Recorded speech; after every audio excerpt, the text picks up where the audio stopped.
Today's show is sponsored by our friends at Orca Coolers, and you know it's that time of the year, so Black Friday, there's going to be deals. Cyber Monday, it's going to be 25% off site-wide, and that is, I'm telling you that normally knowing that if you use orcacoolers.com/bourbon, you're going to get 15% off your whole order, but if you wait until Monday, you're going to get 25% off site-wide. There's other deals going on. There's going to be post-holiday clearance. Make sure you go to orcacoolers.com and make it last. They have the best roto-molded coolers out there. They have awesome chasers and barrels and all sorts of good stuff. You can get the cup that looks like a whiskey barrel. It's awesome. Go to orcacoolers.com. Y'all know we've been doing stuff with Get Picks, the app. The app is great, but there is new stuff coming on December 10th. There are going to be Picks Packs. That is groups of 3 whiskeys or spirits. They have other stuff besides whiskey that you can put together in a curated box. You could try some stuff out. You could sample before you buy. You could get blind packs. You're going to have to go to the app, and that's pickshop.com. You can find out more information. You can sign up to understand what's going to come out on the 10th. You can also get the app. You can get the Picks app on there. We're working on stuff for the app all the time. We just put out a new update where you can actually see your mutual friends on the app now, which, you would think would be an easy thing, but it takes development work. So all of that stuff, go to pickshop.com, get the app, check out the Picks Packs, and I'll see you on Picks, y'all. What you got for me, Zeke Baker? Man, I tell you what, you get older, you think you know more, realize more, plan ahead for more. You don't. No, you don't. When was the last time you were in a bathtub? I'll throw that out there as a qualifier. Sorry. I'm going to try to eliminate all that coughing from the actual edit, but I did get a little sick. We meant to do this show a couple days ago, like more than a couple days ago, and I got sick. I'm sorry. The last time I was in a bathtub. Are you moisturizing your face right now as we're talking? Well, yeah, it's called multitasking, but go ahead. I'm very, very curious about your skincare routine. You got to give me one thing, one stimulus at one time. I feel overloaded tonight, but technically the master bath in my house does not have a bathtub. We could have had a bathtub along with the shower, but we elected to put a closet in the bathroom instead of the bathtub and have a stand-up shower with the rain shower that we've already talked about on a previous episode. Now, there are 2 bathtubs upstairs. I just don't really feel the need to go upstairs and take a bath, but I've been known to get in the hot tub. Question. I'm giving you a simple answer. So I've been known to get in the hot tub. I do like a hot tub, but I don't have a bathtub. Well, I'm gonna go ahead and warn you that you're not gonna realize it until it happens. But as a grown ass man, nothing is more demasculating than a female walking in on you while you're laying in the bathtub and you hear on conversation. And you kind of look down and realize what's going on. Like, oh man.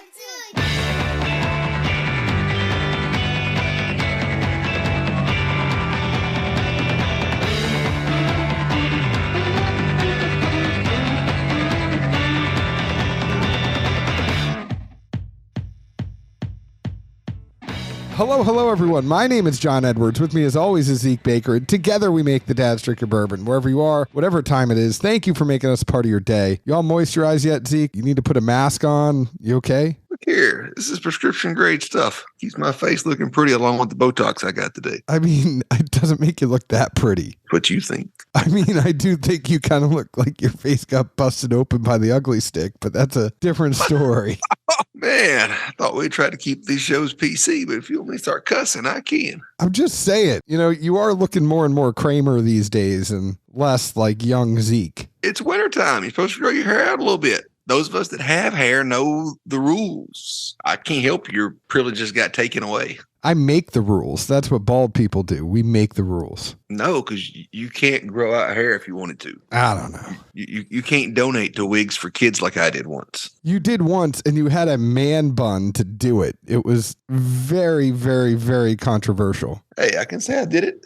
Fair. How are you, my friend? What's going on? I know you are going on a solo ski trip to Breckenridge tomorrow. You don't have the kids for a few days, so you're going by yourself. I mean, that's what you can do, I guess, when you don't have kids for a few days. True stories. I did literally hit up probably every person I know that either skis or boards and like, hey, man, y'all want to go? Like, only a half day at work to begin with. We're closed Thursday and Friday. I don't have my kids for the break this year. So I have 5 days that don't require PTO or anything else, and I'm not missing anything per se. So why not go ski? Hopefully there's enough powder on the ground to have a fun few days and bounce around and enjoy myself. I don't think I'll have a bad time either way. Worst case, I just shimmy down the hill from the resort and go into Breckenridge and hang out at the bar for an hour or 8. You never know. I like that pizza place in Breckenridge. I forget the name of it, but it's like Chris's Pizza or John's Pizza or something. And there's an arcade at the bottom. Oh, yeah. I know what you're talking about, actually. I was going to say a very unique name, but no, I know what you're talking about. I ate there a few times last year, a couple times. It's like something lame, like Bill's Pizza or something. I can't even think of the name, but like downstairs, there's a nice bar and pizza's pretty good. You should hit that place up. I mean, I'm sure I will. I've got a reservation on Thanksgiving Day evening for somewhere just so I can eat, a proper meal for Turkey Day. But other than that, I'm pretty wide open. Where are you going for the big day? I don't know. Oh, you just said you made a reservation. I didn't know. I did, and I don't remember where. I'll worry about that on Thursday morning, most likely. I looked it up probably a month ago now when I was booking the trip. There were a few places downtown that were definitely going to be open on Thanksgiving, known for having, a cordial time for folks that weren't doing the family type thing at home or whatever. So made me a little reservation, and I'm sure it'll all pan out.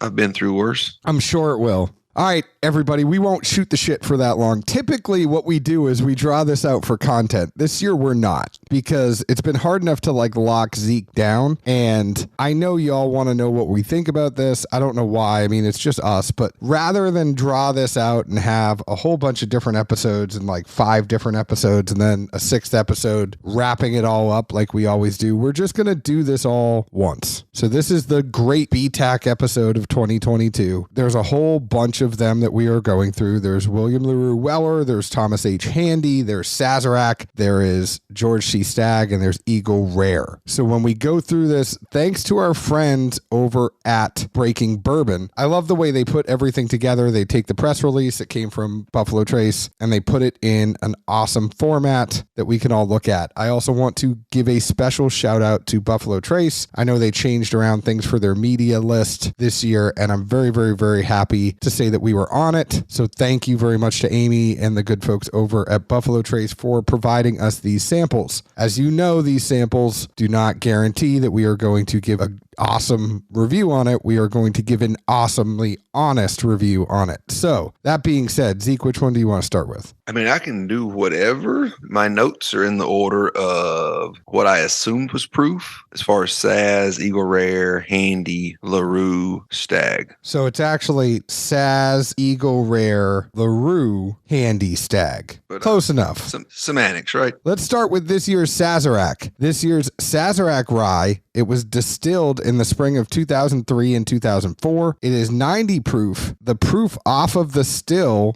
was 135 proof. The barrel entry proof was 125 proof. It was from warehouses K, M, and P on the 2nd, 3rd, and 4th floor. 74% of this whiskey was lost to evaporation. It was chill filtered, and the product age is 18 years and 6 months at bottling. What did you think about this Saz rye, Zeke Baker? Let's see, my notes on this one. I thought that on the intake, it was sweet. It had a nice, subtle rye kick to it that, tipped its hand to, the mash bill, et cetera. There was some funk that came in behind it. When I revisited this a time or two on some other nips, I thought that the funk that was there held to the tongue really well. It had a nice tackiness, but it didn't translate into a finish necessarily. The main flavor I got is I kind of went through this and tried to relating things to candies usually or cereals, something along those lines, olfactory memories. A green apple gummy worm was the main thing that came to my mind as far as what this really reminded me of in that essence. And I thought that the finish, again, the funk that was there didn't go into the finish, but I kind of got what I would equate to like a minerality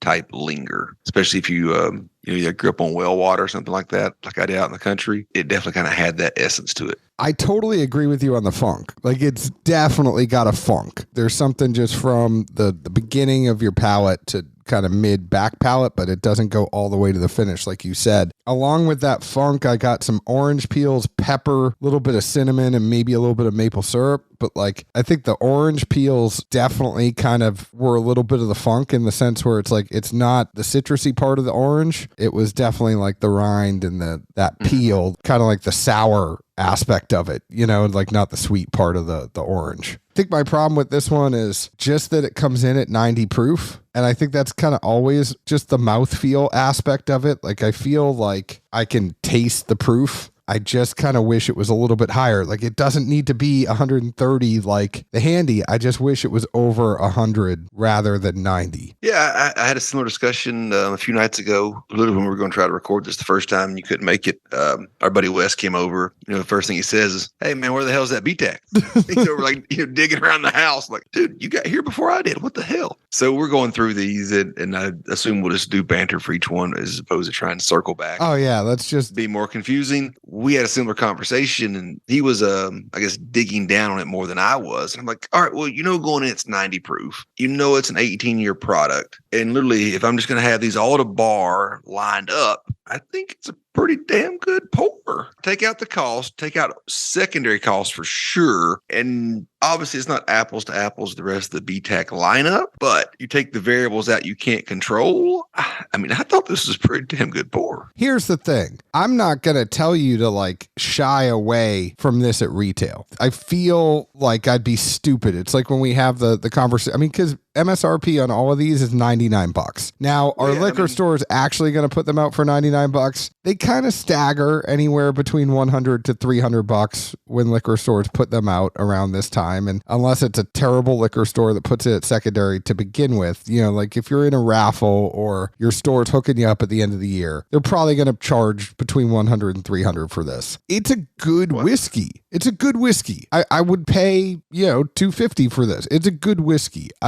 It's the one thing about Saz for me is I feel like if it's that special limited edition release that comes out at the end of every year, I just wish it was proofed not at 90. Because you know how I feel about proofing things at 90. I mean, it still goes into the barrel at 125. You know, we don't know what it was at when it was aged, but we know that they had to proof it down to 90. Like there wasn't something in between 125 and 90. There was something better. Maybe. I mean, I get it, and I even think to the whole like store point thing, what 99% of people are never going to see this at a store. I guess the context I really thought of the most was, all right, you see it at a bar, most bars at least, they have their standard markup, but it's based off MSRP, not secondary, because bars are still going to make money, you know, and you're in there to buy their stuff. To me, in that type of realm, I wouldn't feel bad about dropping the coin for this at a bar, whereas normally I think I'd been like, do you have any of the other four? No, I mean, I'm with you. I think this is a great pour. I think it is a great pour. Moving on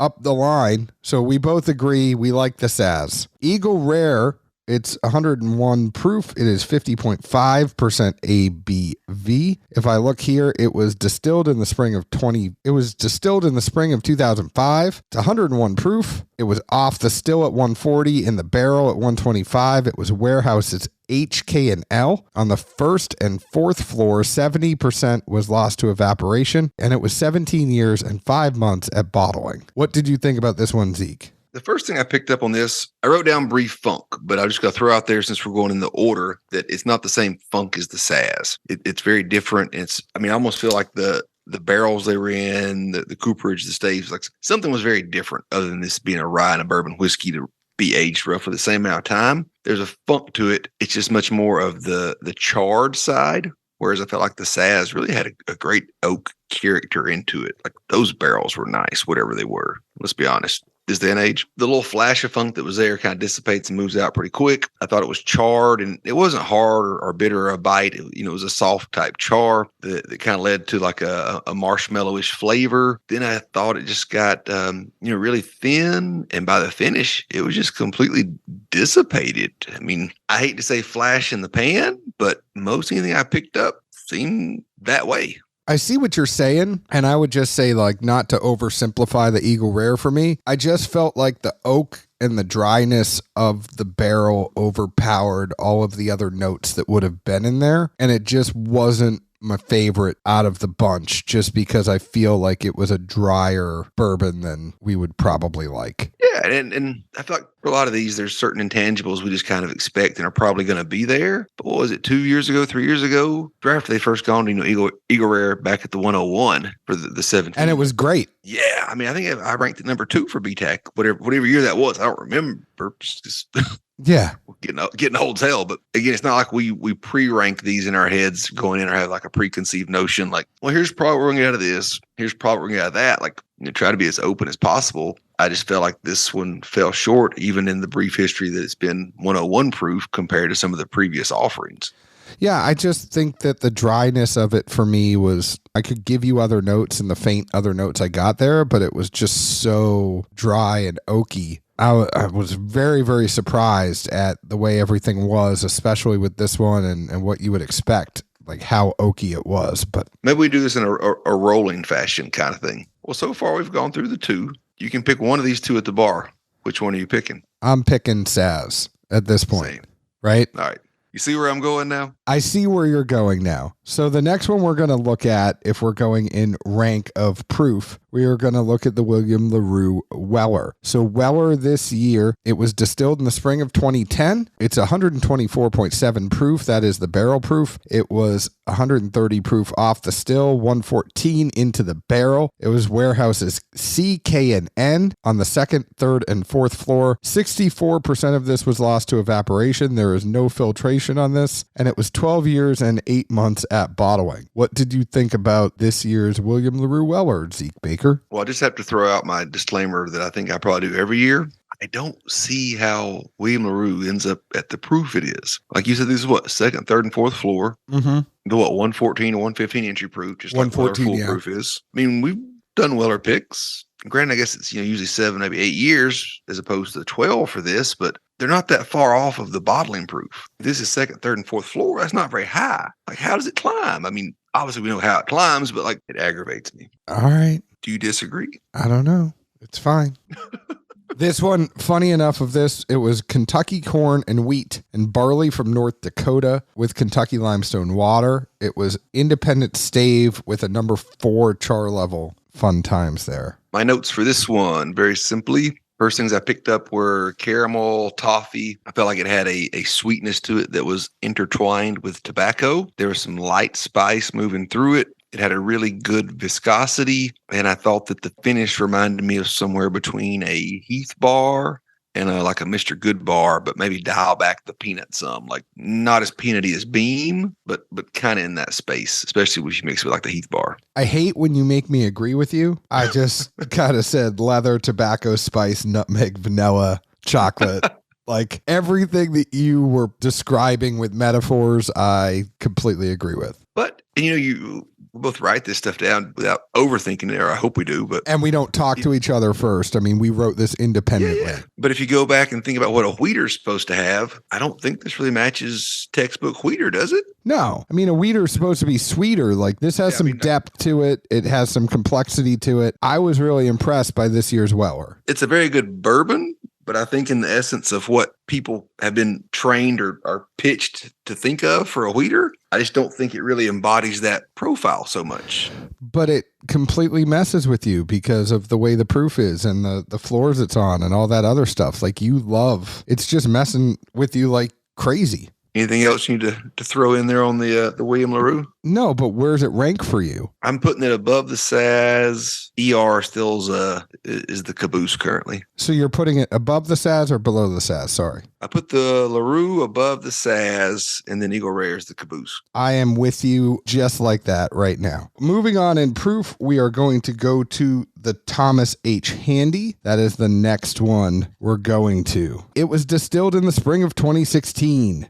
It is 130.9 proof. That was the barrel proof. It was 135 proof off the still. Barrel entry proof was 125. The warehouses were I, L, and M. On the second, fourth, fifth, and sixth floor, 31% of this was lost to evaporation. And it is 6 years, 4 months at bottling. What did you think about this year's Handy, Zeke? Somebody must be superstitious about the third floor. I ain't heard one yet that came off the third. No, this year they are not liking the third floor. I mean, is there some like weird bourbon thing that I don't know about? Like the third floor? Nah, bro.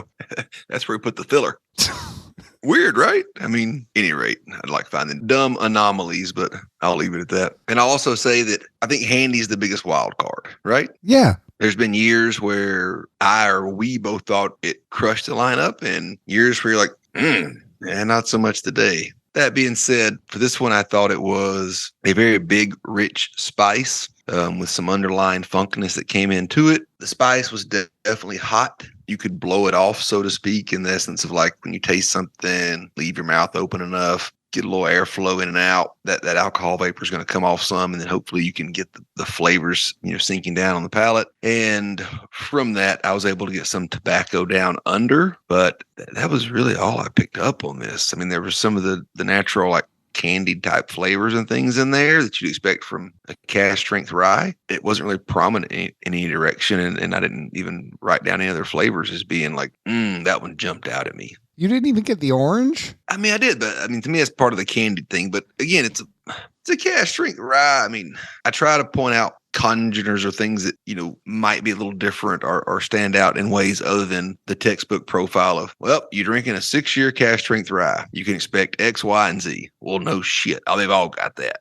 I mean, I got a lot of, like, the nose was orange, red wine, and caramel for me. And then the taste, I mean, it was like a lot of orange and chocolate and spice and stuff like that. But I mean, what you would expect from a rye, right? Like, it's spicy. And then I would expect that there's always a little bit of orangeness to a handy. End of the day, though, I am still William LaRue, then the handy, then the Saz, then the Eagle Rare. I'm Saz ahead of handy. You are? I mean, there's been years where the richness, the flavors, everything else superseded the spice. Like, it's always there, like I said, it's rye. But there's just been years to where it was just such a, I mean, almost like okay. Wait. caramelized profile. Wait, I just took another sip of the handy. There is a funk on the finish that the Saz does not have. I just think the Saz is a more rounded pour. You swayed me. You made me go back and revisit it. And I don't want anybody to think that I am like bowing down to Zeke Baker right now, because I'm not. But I revisited this and went back and took another sip, and there's just something there on the finish on the handy. So I am William LaRue, Saz, handy, Eagle Rare right now. Yeah. If anything, if there's, I guess, a prejudice, it might be like, say, from some of those previous years to where the aspects of the handy that came off and popped so much were the sweeter sides, the fruitier, candied caramels things, and then just a little bit of rye behind it and a sweet finish. And this just doesn't really do any of that for me, unfortunately. Last but not least, and I will say I always kind of have a bias to Stag. I mean, we've talked about this before. It's always kind of like Stag is kind of my safe word. If you tell me, what are you going to do every year? I know I did that on purpose, buddy. I saw your face. Don't worry. Why are you telling me?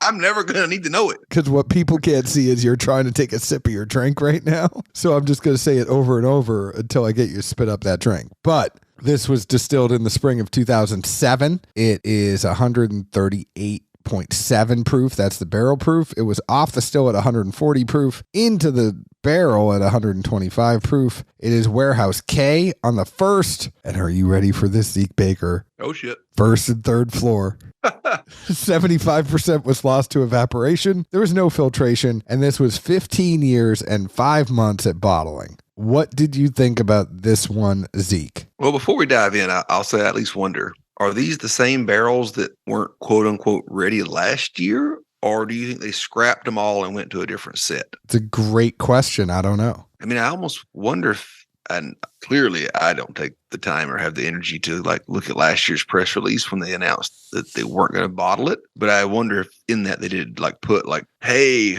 we pulled these barrels from these areas that we thought we were going to use. We tried them. It wasn't there. I wonder if this. They did not do that in the press release. Yeah, I didn't think it would be in the press release, but for shits and giggles, it is kind of interesting to think, like, did they scrap the entire project and go find other barrels? Because it's Buffalo Trace. If anybody's got stocks of inventory, it's those guys. Or did they just say, well, let them sit another year and maybe they'll come around? It's kind of like, first date didn't go too well and you don't call them for a while. And then 6 months later, bored and like, hey, I know the first time didn't work out too well. You want to try this again? It's been a while. I have a theory. Okay. My theory is that these two were never meant to date. And after that first date, they should have let sleeping dogs lie and went to another set of barrels. Oh, so you think these are all the same? I kind of do. Okay. I mean, to me, that makes the best sense because this day and age, nobody's letting it go to waste, which, I mean, I guess Eagle Rare and Stag have the same mash, right? Isn't that all mash 1 or 2 or whatever? Yeah, Stag and Eagle Rare have the same mash bill. Yeah, so nobody's letting juice go to waste, clearly. And the only other option would be, if they don't end up putting it in a GTS, would be maybe mingling it into just what used to be Stag Junior. But man, that's some old juice at a low price. Or try to turn it into Eagle Rare one day. This one, and it's a return, right? It's all the people that were complaining about what the proof was. And they're like, you know what? If you're going to complain about what the proof was, we're going to turn it all the way up to 138.7. We're going to give you what you want. But at the end of the day, I just felt like this was hot. Same. Well, and two, like, for anyone that hasn't been to like Buffalo Trace, done the tour, seen where they have like their, whatever that cold room vault is, with all the epic age shit, you know? Yeah. I mean, they've planned out all of their LTOs years in advance. I mean, you go in that cooler and whatever that warehouse is, and there's barrels of Van Winkle stocks 5 to 7 years out. William LaRue, 7 years out. Like, it's already been determined what they're going to do with a lot of this stuff. It's not like they're tasting it on the fly and going, oh, that's a good one. Put it in the mix. Like, no, it's all done. It totally is, but I mean, this one's just, I don't know. You know what the crazy thing is, though? I still rank it above Eagle Rare. I mean, you give notes first. I mean, I can give notes, but I mean, I got some spice and some chocolate, vanilla, maple syrup, but I got just a lot of heat. Like, the heat just overpowers everything, and it's almost like, so when I say spice and chocolate and vanilla and maple syrup, it's like all burnt spice and burnt chocolate and burnt vanilla, burnt syrup. Same. I mean, I said char leads into a very smidgen of cherry strawberry kind of flash, but it's not strong. Then it goes back to char, finish. I guess if you wanted to broaden your horizons, you could say there was some mint or some funk or something there to it, maybe. And then I just put overall a lot of singe and very little flavor. Yep. And I mean, it's been a minute since I've had a Stag/Stag Junior, since they changed the name and, you know, whatever. But I think it's like Four Roses, and we'll always call it Yellow Label. The squat bottle Stag's always going to be Stag Junior. It's still Junior, right? You're not breaking me from that habit, you know?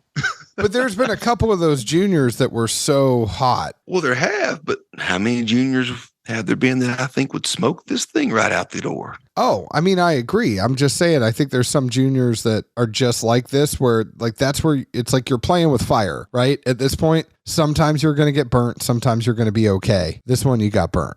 I agree with you. And like I say, I mean, that was my thought and what I told, you know, some friends and, you know, messages before we put this out, like, because everybody wants to know about the GTS just because normally it's got the best yield. Theoretically, it's the most likely someone might be able to get from a store at retail and whatnot. And I told him, I said, man, like, I thought it was really hot, and it's been a minute since I've drank a Stag Junior. From what my memory tells me, there's quite a few batches of those that not make this look very impressive, I guess, for lack of better words.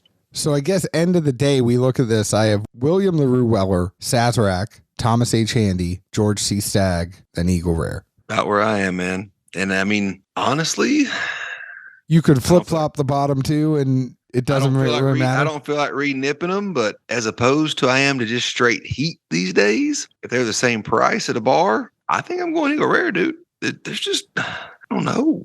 I feel bad saying it, but like to have missed a year and then this was the comeback. I mean, I guess it's like, who was that last team Favre tried to come back with? Was there somebody after Minnesota? The Jets. Yeah, like, to me, this is that. You like, never go to the Jets. Came back, what? You never go to the Jets. Well, at the same time, like, you know, he came back, did Minnesota.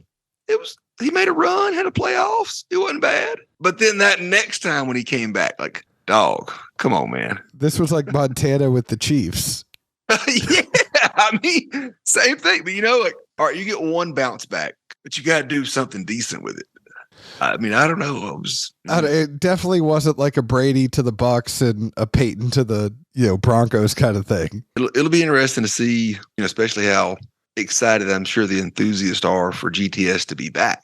Folks love it. We've loved it plenty of times. I am biased to GTS. We all know this. Yeah. Like, and then I think when anyone that actually cracks one of these will be like, bleep, It's F-bomb. it's also why I can't bring myself to put it last. Like, I just can't because of my bias. I'm telling you that right now. I'm going to tell you publicly that I will take heat over oak every day. I guess in the sense, especially if I knew I was going to taste these in the order we'd ranked them, I'd bump it out because by then that heat's just going to be hotter. And whatever palate I got left, I'd rather get what flavors in the Eagle Rare and keep it rolling.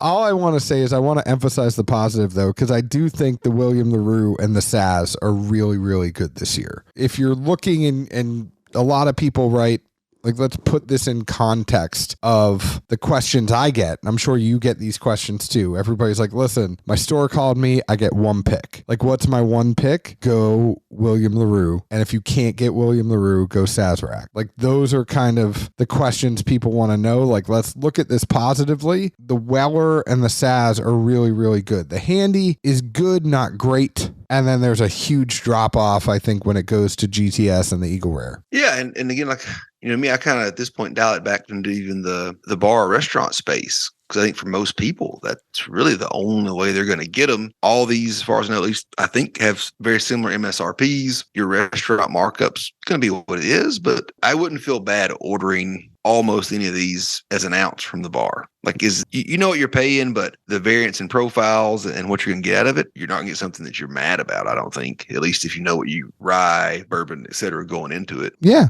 But man, kind of funny about the little 90 proof Saz kicking in there, right? Right. And it's not even tank stuff anymore. It's all BT product, right? Right. I'm kind of impressed with us going over 40 minutes doing like a review, and we didn't even banter that much. Like, this was a heavy review show for us. Well, there were 5 samples. I mean, we rarely try to incorporate that much into one review, but I mean, I agree with you. When this should have been one big show, shoot our wad and keep rolling.